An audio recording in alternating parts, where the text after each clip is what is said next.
Simple ang estratehiya ng mga Ruso. Sakupin ang mga pamayanan sa paligid ng Pokrovsk at palibutan ang mga tagapagtanggol ng Ukranya. Pagkatapos, umatake. Sunod-sunod na pag-atake ang bumuta sa depensa ng Ukranya, kaya madaling nakuha ang Pokrovsk. At gumana ito. Halos nagtagumpay ang Rusya at inakala ng mga sundalo nilang panalo na sila.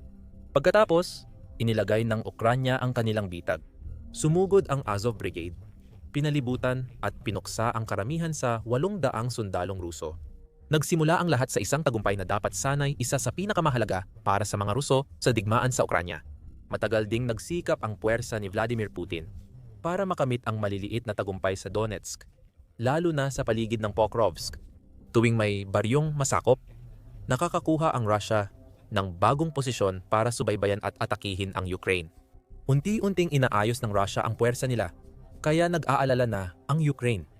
Malinaw na inilahad ng dating Chief of Staff ng Azov Brigade, Teniente Colonel Bohdan Kratovich, ang sitwasyon ng puwersa ng Ukraine sa Pokrovsk habang lumalapit ang Russia. Noong Agosto 11 iniulat ng New Voice of Ukraine na nag-post si Kratovich sa XM at nakiusap kay Pangulong Volodymyr Zelensky na mas pagtutukan ang rehiyon. Ginoong Pangulo, hindi ko alam ang ulat na natatanggap ninyo, pero masasabi ko ito. Kalunos-lunos ang sitwasyon sa Pokrovsk-Konstantinivka axis, ayon sa dating commander ng Azov. Ayon sa kanya, nasa bingit na ang Russia ng pagpalibot sa ilang mahahalagang lungsod. Napapalibutan na ang Pokrovsk, Mirnorad, at kalahati na lang ang Konstantinivka. Sumusulong ang kalaban sa Kramatorsk at Druskivka. Ayon kay Protovich, naipadala ang babala pero maaaring kulang ang naging aksyon ng Ukraine. Ayon sa tagapagsalita ng militar ng Ukraine, alam ni Zelensky ang sitwasyon sa Pokrovsk, pero maaaring hindi ito nauunawaan ni Kratovich at iba pa. Bagaman kailangan ng reserbang puwersa laban sa mga grupong ito, hindi raw ito pagsakop sa teritoryo. Nagdulot ng maling pagsusuri at talakayan tungkol sa Pokrovsk-Mirnorad agglomeration ang hindi pagkakaintindi rito. Maaaring iyon nga ang nangyari. O baka nagkamali ng pagbasa sa labanan ang mga leader ng militar ng Ukraine. Hindi tiyak ang sagot, pero ito ang alam natin. Kinabukasan agad ay may balitang nakamit ng Russia ang isang tagumpay.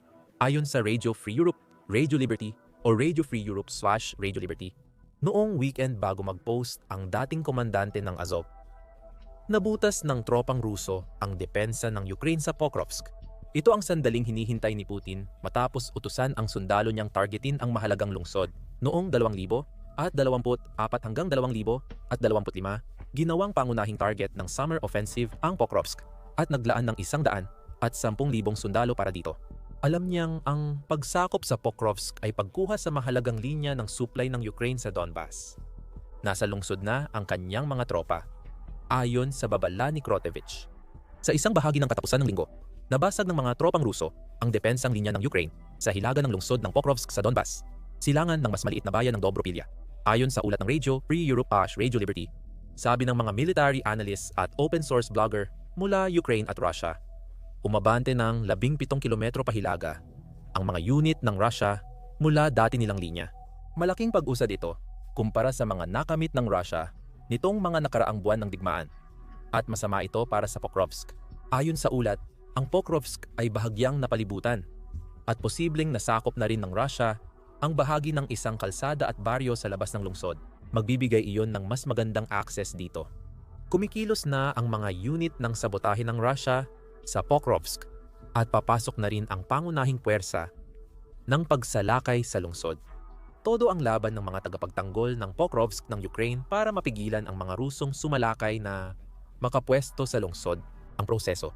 Pero alam ng Ukraine na hindi iyon sasapat. Kailangan ng karagdagang puwersa mula sa pinakasanay at matitinding unit ng militar ng Ukraine. Sino ang tinawag ng Ukraine para kumilos? Ang Azov Brigade, ang mismong brigada na dating pinamunuan ng taong nagbigay ng na babala kay Zelensky, ay paparating na magdudulot ito ng malaking pinsala sa puwersa ng Russia sa Pokrovsk. Hindi alam ng mga sundalo ni Putin ang darating sa kanila. Ang Azov Brigade ay naging isa sa pinaka-epektibong unit ng Ukraine mula nang simulan ni Putin ang pananakop noong 2014.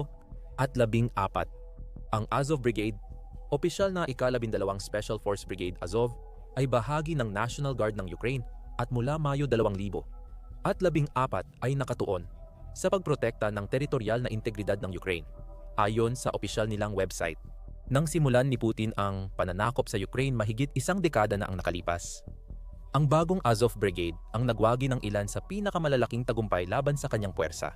Ang Mariupol ay napalaya noong Hunyo 2014 dahil sa brigadang ito.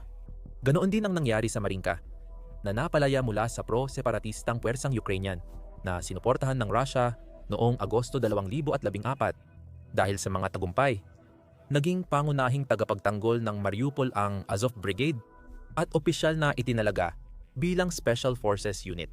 Mabilis naganap ang pananakop ng Russia sa Ukraine noong 2022. Muling lumaban ang Azov Brigade para protektahan ang Mariupol, ngunit nabigo sila ngayon. Hindi kayang ipagtanggol laban sa mas maraming bilang ng Russia. Umatras at nagkahiwa-hiwalay ang mga miyembro ng grupo. Para sa iba, sapat na ang pagkabigo sa pagtataboy sa Russia sa Mariupol para sumuko at iwan ang laban. Lalo pang nag-alab ang damdamin ng Azov Brigade nang bumagsak ang dati nilang tahanang lungsod. Bumalik ang Azov Brigade na mas malaki, mas malakas, at mas mapanganib kaysa dati. Sobrang delikado sila, kaya ilang beses na silang nagkaroon ng alitan sa pamunuan ng Ukraine dahil sa kanilang mga pamamaraan. Isang dating komandante na nagbabala sa X ang pinakamaliit na problema ng pamunuan ng Ukraine sa Maverick Brigade. Nagsimula ang mga problemang ito noong 2022 nang nagmarcha ang brigada sa Kiev para igiit na huwag magbigay ng konsesyon ang Ukraine sa mga Ruso. Hindi talaga naging option ang mga konsesyon mula simula. Tungkol ito sa Azov Brigade na handang lumaban hanggang kamatayan para ipagtanggol ang bayan. Ang panganib sa brigada ay nagdulot ng dagdag na hamon. Ikinategorya ng Meta ang brigada bilang isang mapanganib na organisasyon sa loob ng ilang panahon, kaya't hindi pinayagan ang mga tao na mag-post o gumawa ng mga video tungkol sa kanila. Inalis ang pagkakatalaga na iyon noong Enero 2023 nang mas marami pang impormasyon tungkol sa kabayanihan ng brutal na brigada ang lumabas. Ipinagbawal ng United States sa Azov Brigade ang paggamit ng United States made na armas sa unang 2 taon ng digmaan dahil sa alalahanin sa karapatang pantao. Noong Hunyo 2024 inalis ang pagbabawal matapos walang makitaang ebidensya ng paglabag sa investigasyon, kaya naging kinatatakutan ang Azov Brigade. Simula Setyembre 2024 nag-operate ang brigada sa Pokrovsk, gumagawa ng kontraatake at pinipigilan ang tagumpay ng Russia. Delikado nga ba ang Azov Brigade? Oo. Karamihan sa kontrobersya sa grupo ay dahil sa paniniwala ng ilan na may far-right bias sila, pero tila humina ito kamakailan. Ang brigade ay kolektibong matatag na nagtatanggol sa lupain ng Ukraine saan man ipadala. Nang makalusot ang Russia sa Pokrovsk, tinawag agad ng Ukraine ang pangunahing unit ng Special Forces. Para maibalik ang balanse, kailangang mapaatras muli ang Russia. Ang Azov Brigade ang may kakayahan, tao, at taktika para gawin ito. Dito na papasok ang patibong ng Ukraine na nabanggit sa simula ng video. Noong Agosto 18 nag-ulat ang Euromaidan Press tungkol sa patibong na ito at kung paano ito ginawa. Batay sa naikwento namin, hindi na dapat ikagulat ang malaking papel ng Azov Brigade mula simula hanggang matapos. Ang problema ng Ukraine ay hindi lang dahil nakapasok ang mga puwersa ng Russia sa Pokrovsk. Masama na iyon. Kung hindi mapigilan ang paglusob, may tsansa ang Russia na sirain ang mga fortifikasyon na matagal nang itinayo ng mga sundalong Ukrainian sa rehiyon. Iniulat ng Euromaidan Press na nagulat ang Ukraine sa bihirang taktikal na pagkakamali ng Russia. Nagawang makalusot ng malalim ng mga puwersa ni Putin sa Pokrovsk dahil ang linya ng depensa na dapat sana'y pipigil sa kanila ay walang tao at hindi handa. Nang harapin ang katotohanan na tama ang mga babala ng dating komander ng Azov, mabilis na kumilos ang mas mataas na pamunuan ng Ukraine. Nagkamali sila sa depensa ng Pokrovsk, pero itatama nila ito sa pagpadala ng Azov Brigade para sa kontra-atake. Agad na kumilos ang brigada. Sa pagsusuri ng paglusot ng mga Ruso sa Pokrovsk, nakita na bagamat malalim ito, makitid naman. Nakapasok ang Russia, pero hindi nila napalawak ang siwang para mapasok ng daan-daang sundalo ang Pokrovsk. Ang pagkakitid na iyon ay nagdulot ng mga kahinaan na agad namang natukoy ng Azov Brigade ayon sa Euromaidan Press. Ang Russian salient ay isang tampok sa labanan kung saan ang puwersa ng kalaban ay nakausli sa teritoryo at napapaligiran sa 3 panig, kaya maaring maipit sa gitna. Pwede itong maputol na mag-iiwan sa mga sundalo na hiwalay sa reserba at supply. Para mangyari iyon, Dapat agad kumilos ang Azov Brigade at pigilan ang mga Ruso sa pagpapalawak ng kanilang salient. Kung papayagan ang pagpapalawak na yon, magiging isang sakuna ito dahil bibigyan nito ng pagkakataon ang mga Ruso na dagsain ng mga tropa ang Pokrovsk. Alam ng Azov Brigade na hindi pwedeng magtayo ng posisyon ang kalaban dahil mahirap na silang paalisin kung mangyari iyon, habang nagdudulot ng problema sa mga linya ng supply ng Ukraine. Kaya ang brigada, kasama ang iba pang mga grupo na katuwang nila, ay agad na kumilos. Ayon sa Euromaidan Press, ipinadala ang unang Da Vinci Assault Regiment para direktang harapin ang pagsalakay ng mga Ruso. Inatake nila ang harapan ng umbok at pinigilan ang paglusob sa Pokrovsk. Dahil sa siksik ng umbok ng mga Ruso, naipit ng unang Da Vinci Regiment ang mga puwersa sa unahan ng Russia at napigilan ang pag-atake nila. Mabilis na naitaboy pabalik ang mga Ruso sa Zolotokolodias, pinagmulan ng unang paglusob. Wala na sa Pokrovsk ang pangunahing puwersa ng mga Ruso. Ang mga sumunod na pag-atake ng unang Da Vinci Regiment ay sumakop sa mga posisyon ng mga Ruso hanggang 25 milya ang lalim. Sa huli, nabawi ng Da Vinci Regiment ang bagong depensa ng Donbas sa paunang atake. Malaking tagumpay iyon mula sa Azov Brigade, pero alam nilang hindi pa sapat. Ang muling pagtatatag ng frontline sa dati nitong anyo bago ang pagsalaki ng Russia ay nangangahulugan lamang na maaaring subukan muli ng Russia. Hindi na muling uulitin ng Ukraine ang pagkakamaling iwanang walang tao ang depensang linya. Unti-unti pa ring pinalilibutan ng Russia ang Pokrovsk, lalo na kung pababayaan. Alam ng Azov Brigade na ang mga Ruso sa mga baryong nakapaligid sa syudad na kanilang pinoprotektahan ay uusad papunta sa iba pang mga baryo. At sa huli ay palilibutan ang Pokrovsk. Nagpasya ang Azov Brigade na sagutin ng lakas ang lakas. Habang nilalabanan ng unang Da Vinci Regiment ang mga Ruso, kumikilos naman sa timog ang Azov Brigade. Sa kaliwang bahagi ng puwersang Ruso, nagsimula ang brigade ng mabilisang kontra-atake. Hindi lang ito ang problema ng mga sundalong Ruso. Sa kanang bahagi ng puwersang Ruso, umatake ang 73 Earth Mechanized Brigade ng Ukranya. Natapos na ang galaw ng pagsalakay na inipit sa dalawang panig, wala nang matatakbuhan ang mga Ruso. Ipinapakita ng satellite data ang maraming bakas ng Russian aviation glide bomb sa magkabilang panig ng puwersa. Batay sa mga lokasyon, napakatagumpay ng pag-atake ng mga Ukrainian at nauwi ito sa pagkakabihag ng Kutuzivka, kung saan binanggit ng mga kilalang Russian at Ukrainian na mga source na tuluyang napalibutan ng mga Ukrainian ang mga Ruso sa dalawang magkahiwalay na bulsa, ayon sa ulat ng Euromaidan Press. Kaya, hindi lang basta na itaboy pabalik sa nayon ang isang bahagi ng puwersa ng Russia mula sa pinagmulan ng kanilang pag-atake. Nakuha rin muli ng Azov Brigade ang nasabing lugar. Ang mga puwersa ng Russia na ngayon ay napalibutan dahil sa mahusay na taktika ng Azov Brigade ay nagsimulang mawalan ng pag-asa. Posibleng natigil na ang paglusob sa Pokrovsk matapos mamatay ang maraming sundalong Ruso. Posibleng nagawa ng mga nakatakas mula Azov Brigade na matupad ang isa pang layunin, ang lubos na pagpalibot sa Pokrovsk. Nakita ng Azov Brigade nang subukang makatakas ng grupo ng sundalong Ruso gamit ang hiwalay na maniobra mula sa bitag na inihanda sa kanila. Ginawa nila ito para umatake sa Radinsky at Bilitsky. Akala siguro ng mga sundalo ay matalino sila. Dalawang hakbang na mas maaga ang Azov Brigade at inasahan na nila ang kontra-atake ng mga Ruso. Agad rumesponde ang brigada at napigilan ang paglusob ng mga Ruso. Pareho rin ang kinalabasan, gaya ng sa pinsa. Mas maraming namatay na Ruso. Iyan marahil ang pinakamalaking balita sa mga nagawa ng Azov Brigada nitong mga araw. Ang malikhaing taktika ng pag-iikot nito ang naging dahilan kung bakit 800 sundalo ng Rusya ang nahiwalay sa kanilang mga kasamahan. Noong mga oras na iyon, inakala nilang nakamit na nila ang isang malaking tagumpay. Hindi lahat ng 800 ay napatay. Batay sa RFU News sa YouTube, napatay ng Azov Brigade at kaalyado nito ang 200 at 71 sundalong Ruso at nasugatan ang 101 pa. Bukod dito, 13 pa ang nadakip at dinala sa kustodya ng Ukraine.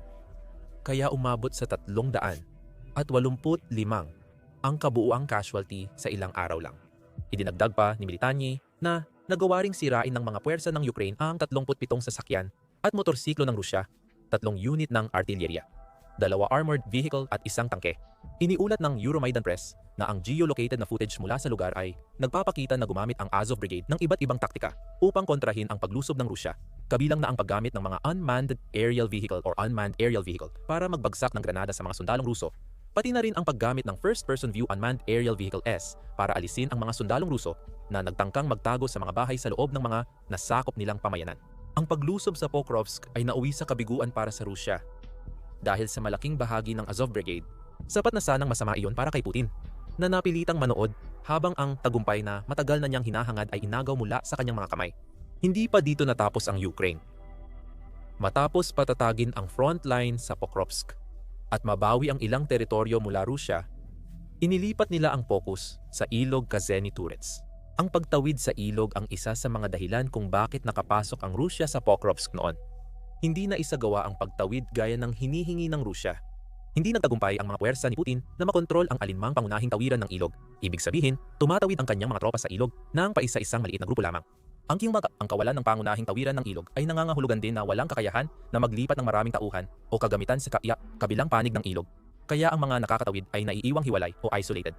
Ang mga hiwalay na sundalong iyon ay kasalukuyang binobomba ng unmanned aerial vehicle ayon sa ulat ng Euromaidan Press.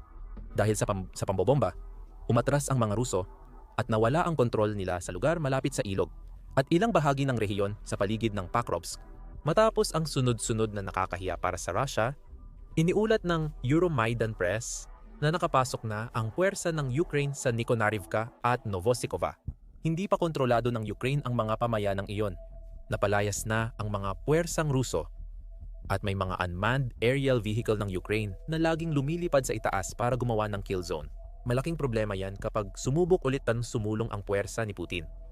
Dito, malinaw na mas okay na huli kaysa wala. Inamin ng Ukraine na mabagal silang tumugon sa tangkang pag-ikot ng militar ng Russia sa Pokrovsk. Maraming pamayanan ang bumagsak at napalibutan ang lungsod. Malaking pagkakamali ang pag-iwan ng depensa na walang tao, kaya nakapasok ang mga Ruso sa Pokrovsk. Pero mabilis natuto ang Ukraine. Nang naging kritikal ang sitwasyon, ipinadala ang Azov Brigade para lutasin ito. Parang Ukrainian military A-team, ginawa ng brigadang iyon ang trabahong di kaya ng ibang puwersa ng Ukraine sa Pokrovsk. Inayos ng Azov Brigade ang mga puwersang iyon. Sila ang gumawa ng pagsalakay na inipit sa dalawang panig at, kasama ang ibang unit, mahusay nilang hinarap ang mga sundalo ng Russia. Nag-update si Zelensky sa kanyang talumpati sa gabi at naglabas ng telegrama noong Agosto 15, pinipigilan natin ang Russia at pinapalakas ang presyon laban sa mga mananakop. Nagkakamit tayo ng tagumpay, sabi niya. Sabi pa ni Zelensky, paigtingin ng Ukraine ang puwersa nila sa Donetsk. Marahil para matiyak na hindi na maulit ang insidenteng panandali ang paglusob ng Russia sa Pokrovsk. Sa ngayon, kontrolado pa rin ng Ukraine ang Pokrovsk. Ibig sabihin, nagsisilbi pa rin itong pangunahing sentro ng lohistika na kailangan ng Ukraine. Gumagana pa rin ang riles, bukas ang mga kalsada, at dahil sa Azov Brigade at mga kasamahan nila. Tuloy ang lohistika ng Ukraine sa Donbas. Tungkol naman sa mismong Azov Brigade, maaari lang nating ipalagay na patuloy pa ring lumalaban ang mga miyembro nito. Marahil ay nagtatrabaho na sila ngayon upang palakasin ang depensa ng Pokrovsk para matiyak na hindi na muling mabibigla ang Ukraine sa lungsod na iyon. Kung sakaling muling harapin ng Ukraine ang ganitong problema, halos sigurado kang tatawagin muli ang brigadang iyon para tumulong na lutasin ito. Hindi na masama para sa Azov Brigade ng Ukraine na dating tinuring na delikado sa Facebook, pero ngayon tinuturing na mahalaga. Sa Pokrovsk, naging mabagsik ang isang Ukrainian sniper gamit ang Snipex Alligator rifle ng Ukraine. Ang sundalong iyon ang may pinakamalayong kill shot sa mundo. Alamin pa ang iba sa aming video. At huwag kalimutang mag-subscribe sa The Military Show para sa mga pinakabagong balita tungkol sa mga kaganapan sa digmaan sa Ukraine. At maraming salamat, gaya ng dati, sa panonood.